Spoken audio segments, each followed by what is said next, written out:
एक गरीब आदमी तालाब के किनारे मछलियां पकड़ रहा था कि अचानक एक बहुत बड़ी मछली उसके जाल में फंस गई।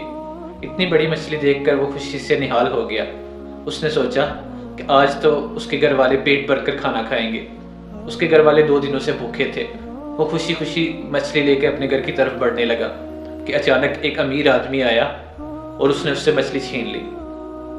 उसने कहा कि मेरे घर वाले 2 दिन से भूखे हैं, बराए करम मुझे ये मछली वापस दे दें।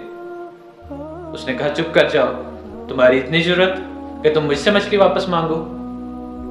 वो गरीब आदमी बेचारा वो कहता कि मेरे घर वाले 2 दिन से भूखे हैं, अगर ये मछली उन तक ना पहुंची तो मेरे बच्चे भूख से मर जाएंगे।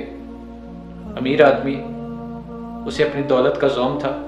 उसने कहा कि अगर तुमने दोबारा मुझसे मछली मांगने की कोशिश की तो मैं तुम्हें जेल में डलवा दूंगा। तुम्हें पता है ना मेरे कितने रिसोर्सेज हैं। गरीब आदमी बेबस होकर वहां से चल दिया, आंखों में